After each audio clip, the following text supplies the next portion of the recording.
আসসালামু আলাইকুম, শিল্পী হাউস ব্লগ থেকে ভিডিওটি শুরু করলাম। সবাই কেমন আছেন? আশা করি ভালো আছেন। আলহামদুলিল্লাহ আমরা ভালো আছি। তো আজকের ভিডিওটি আপনাদের যদি ভালো লাগে প্লিজ মনে করে লাইক দিয়ে দিবেন। আর যারা এখনও সাবস্ক্রাইব করেননি, আপনারা ভিডিও দেখেন তবে সাবস্ক্রাইব করতে ভুলে যান, প্লিজ মনে করে কিন্তু সাবস্ক্রাইবটা করে যাবেন। আজকে কিন্তু নতুন একটা ভিডিও নিয়ে চলে আসছি। আজকে এই মাত্র আসলাম এই যে নিউ মার্কেট থেকে। এসে এই যে ডাইনিং টেবিলে কাপড়টা বিছিয়ে দেখতেছি কেমন লাগতেছে, যেহেতু মানে নতুন কাপড় কিনে নিয়ে আসছি, ভালোই লাগতেছে কিন্তু বিছানোর পর। আর এই যে ওভেনের এই কাপড়টা নিয়ে আসলাম, অন্য একটা কাপড় দিয়েছিল, ওটা আমার ভালো লাগে নাই, ওভেনের উপরে এই কাপড়টা ভালো লাগছে তাই এটাই নিয়ে আসছি।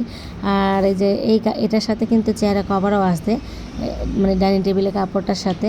তো আমাদের ডাইনিং টেবিলটা হচ্ছে আরিফেলের, আর চেয়ারগুলো তো আরিফেলের। এই জন্য না আমি চাইতেছি যে মানে কাঠের যখন ডাইনিং টেবিল বানাবো তখন তো কাঠের চেয়ার হবে, তখন আর কি আমি চেয়ারে এই কভারগুলো না লাগাবো, তখন আপনাদের সাথে শেয়ার করব। আর এখন কভারগুলো আমি উঠায় রাখবো। এই যে পলিটাও নিয়ে আসলাম, পলিটা আর হচ্ছে পলিটা এটার উপরে দিলে না আর কি ভালো লাগবে, ময়লা টলা বেশি একটা পড়বে না। আর টি টেবিলের কাপড়টাও নিয়ে আসছি, দেখেন কত সুন্দর লাগতেছে। মানে ভিডিওতে দেখা যাচ্ছে কি যে আস্তে একটা সূর্যমুখী ফুল, একদম এত সুন্দর করে ফুটে আছে ফুলটা, খুবই সুন্দর লাগতেছিল। আর এটা তো তার আগের দিনই নিয়ে আসছিলাম, এই যে চাদর, এগুলো আবার আপনাদের সাথে আমি শেয়ার করি নাই। এই চাদরগুলো না নিয়ে আসছিলাম 2 রুমের জন্য 2টা চাদর। আর এর আগে যে মার্কেট করা হয়েছিল 2 দিন আগে, তখন তো আপনাদের সাথে মার্কেটগুলো দেখালাম। আজকে মানে কয়েকদিন ধরেই, মানে 3-4 দিন ধরেই মার্কেটে যাচ্ছিলাম, অল্প অল্প করে কেনাকাটা করতে করতে অনেক কিছুই কেনাকাটা হয়ে গেছে, অনেক কিছু কিনা হয়েছে। এখনও মানে আরও কিছু বাকি আছে, যাব দেখি। তো সেদিন তো নিউ মার্কেটেই গেলাম। আর এখন এই যে 1 নাম্বার মিরপুর 1 নাম্বার থেকেও মার্কেট করা হয়েছে কিছু। নিউ মার্কেটে মানে এত দূর, আর হচ্ছে নিউ মার্কেটে না মানে গেলে কি হয়, মানে যে জিনিস খুঁজতে হয়, কোথায় কোন জিনিস বিক্রি করে এগুলো খুঁজতে খুঁজতে মানে একদম পা ব্যথা হয়ে যায়। এই জন্য আর কি ভালো লাগে না। নিউ মার্কেটে তো অনেক কিছুই পাওয়া যায়, তাই আর কি কষ্ট হলেও যেতে হয়, কি করার। আর এই যে আজকে আবার কিছু জুতা কিনে নিয়ে আসলাম, এগুলো আমার জুতো, সেদিন তো আমার জুতো আনে নাই। তারপর আমার জন্য এই যে হিজাব নিয়ে আসছিলাম 2টা 3 পিসের সাথে পরার জন্য, এই যে 2টা হিজাব। তারপর হচ্ছে এই যে বেসিনের তাওয়াল নিয়ে আসছিল হাত মোছার জন্য, একটা রান্নাঘরের জন্য, আর 2টা হলো আমাদের এই যে ডাইনিং রুমের বেসিনটার জন্য। আর এখানে এই যে আমার জুতো, এটা সবসময় বাইরে যাওয়ার জন্য, আর এটা তো কোথাও বেড়াতে গেলে তখন পরে যাব এই জুতাটা। এগুলো আমার 3 পিসের সাথে ম্যাচিং করে নিয়ে আসছে। আর এই 2টা ফুল কিনে নিয়ে আসলাম। আর এখানে কুলবালিশের কভারও আছে। এই তো এখন কতগুলো শপিং ব্যাগ হয়ে গেল। কয়দিন আগে শপিং ব্যাগ ছিল না, আর এখন 3-4 দিন ধরে শপিং করতে করতে অনেক শপিং ব্যাগ জমে গেছে, অনেক হয়েছে। এগুলো ফেলে দিব না, শপিং ব্যাগগুলো রেখে দিব, কাজে লাগতে পারে। এই ছিল আর কি আমাদের অল্প করে মার্কেট। আর এখানে এই যে আদা রসুনগুলো না আমি ছিলে কাইটে রাখছি, এগুলো ব্লেন্ডার করে নিব। তার আগে আমি এই সবজিগুলো একটু মানে রেডি করে রাখি কাইটা। এখানে শুটকি নিয়ে আসছি, ধনেপাতা, লেবু, চিচিঙ্গা, কাঁচামরিচ, বেগুন, এগুলো নিয়ে আসছিলাম, এখন রান্না করব আর কি। আর পাট শাক নিয়ে আসছিলাম। প্রতিদিন তো মাছ মাংস মানে ভালো লাগে না, তো মাঝে মধ্যে শাক সবজিও ভালো লাগে। পাট শাক নিয়ে আসছি, পাট শাকটা আমারও অনেক ভালো লাগে। এটা হলো মানে তিতা আর হচ্ছে মিষ্টি দুটোটাই মিক্স করে আর কি আমি রান্না করব। আর আজকে না মানে এই যে দেখেন আম নিয়ে আসছিল আমার হাজব্যান্ড, তো আমটা দেখে তো আমি অনেক খুশি হয়ে গেলাম, কারণ আমটা দিয়ে আমি ডালটা রান্না করব, এই জন্য অনেক খুশি হয়েছি। কারণ আম দিয়ে ডাল রান্না করলে না আমার কাছে ভালো লাগে, এই জন্য অনেক মজা হয়। আর এই টমেটোটা কাটে রাখতেছি, একটু মাছ ভুনা করব।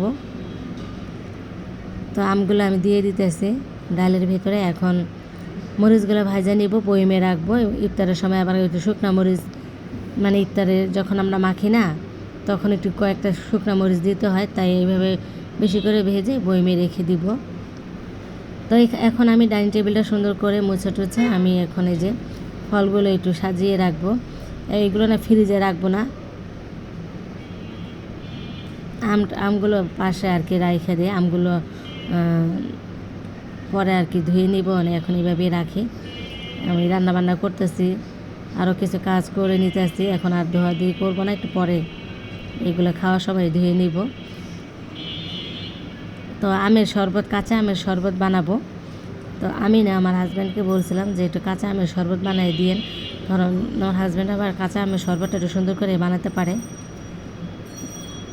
দেখতে সুন্দরই লাগতেছে, তাই না? কাঁচা আম আর কাঁচা আমের শরবত কিন্তু অনেক মজাই হয়, বিট লবণ দিয়ে বানালে, একটু কাঁচামরিচ দিলে আরও ভালো হয়। তারপরে এখানে এই যে ঈদের দিন সকালে কি রান্নাবান্না করব সেই বাজারটা করে নিলাম, ঈদের বাজার। এখানে হচ্ছে লাচ্চা সেমাই এক বড় দেখে এক প্যাকেট নিয়ে আসলাম, কলের সেমাই। তারপর হচ্ছে এখানে গুঁড়া দুধ আছে, তারপরে ছোট করে একটা প্যাকেট নিয়ে আসলাম। আর হচ্ছে এখানে এই যে চটপটি বানাবো ঈদের দিন, তো চটপটির ডালটা নিয়ে আসলাম, চটপটির মশলা। আর হচ্ছে যে পায়েস না, এটা হলো ফিন্নি মশলা। এই যে এটা চটপটি মশলা, এটা হলো ফিন্নি মশলা। পায়েস তো আমার হাতে অনেক মজা হয়, আমার হাজব্যান্ড আর কি খুব পছন্দ করে আমার হাতে পায়েস। আমাকে বলতেছে তোমার আবার ফিন্নি প্যাকেট কিনতে হয় কেন, তুমি তো পায়েস নিজের হাতেই রান্না করতে পারো, অনেক মজা হয়। পরে আমি বললাম ঠিক আছে মজা হয়, কিন্তু আমি আবার এই ফিন্নিটা আমার একটু বেশি ভালো লাগে, মানে আমি পছন্দ করি এটা। মানে যে ফিন্নির এই প্যাকেটটার সাথে না যে মানে সব রকমের বাদাম মিক্স করা থাকে, তো চিনি বাদাম এগুলো সব মিক্স করা থাকে, শুধু দুধটা ঢেলে দিলে বাস হয়ে যায়, একদম রেডিমেড। আর ঘ্রাণটাও খুব সুন্দর, এই জন্য আমি ফিন্নির প্যাকেট নিয়ে আসলাম। আর এই তো আমার মেয়ে দেখাচ্ছিল, তা এখানে ঘি নিয়ে আসলাম ছোট করে একটা। তারপর যে ফুচকাও কিন্তু নিয়ে আসছি, ফুচকা চটপটি এগুলো আর কি রান্না করে দেখাতে পারিনি। আর ডিম নিয়ে আসছিলাম, ডিম ছাড়া তো চলেই না আমাদের, সকালে নাস্তা ডিম। তারপর হচ্ছে বিকেলও বাচ্চাদের লুডুস রান্না করে দিই, ডিম লাগে। আর এখানে ইফতারের সময় হয়ে যাচ্ছে, আর মাত্র 10 মিনিটের মতন আসতে আমরা এখানে ইফতার করার জন্য সবাই সব কিছু নিয়ে রেডি করে বসে আছি। এই যে হালিম নিয়ে আসলাম, আর ইফতার কিনে নিয়ে আসছি। আজকে আর ইফতার বানাই নেই, আমি তো ইফতারের আজকে মানে কেনার কোনো নিয়াত ছিল না। আমার ছোটো মেয়ে শুধু বলতেছে আম্মু ইফতার বানাও, নয়তো ইফতার কিনে আনো। কী করব, বাচ্চারা এমন করে বলতেছে, না এনেও পারলাম না, তাই আর কি আমি নিচে গিয়ে হালিম নিয়ে আসছি আর ইফতার নিয়ে আসছি। পোলাপান বাসা থাকলে আসলে না বানায় পারা যায় না ইফতার।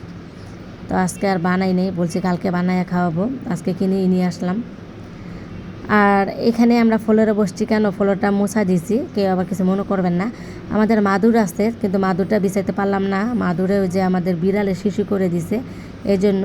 তো যাই হোক, এখন তো বাইরে কেউ নাই, আমরা মা মেয়ে বসে ইফতারটা করে নিব, সমস্যা নেই, আমরাই তো, তাই না? তো এই তো। আর আমার ফ্লোর এই যে 2বার করে মোছা দিই আমি, সকালে একবার মুছি, তারপরে রান্নাবান্না শেষ হলে বিকেলে একবার মোছা টোছা দিয়ে আমি হাত মুখ দিয়ে উজু করে বসে পড়ি ইফতারের সময়। ঘর দুয়ার সবসময় আমি পরিষ্কারই রাখি, আমাদের বিড়াল কিন্তু নাই এখন। তো ভিডিওটা এখানে রাখবো। যারা এতক্ষণ ধৈর্য ধরে আমার ভিডিওটা দেখেছেন সবাইকে ধন্যবাদ। এখনও যারা লাইক দেননি প্লিজ মনে করে লাইকটি দিয়ে দিবেন, আর যারা সাবস্ক্রাইব করেননি প্লিজ মনে করে সাবস্ক্রাইবটি করে দিবেন, আর যারা করেছেন তাদেরকে অনেক অনেক ধন্যবাদ। আজ তাহলে এই পর্যন্ত, আসসালামু আলাইকুম, আল্লাহ হাফেজ।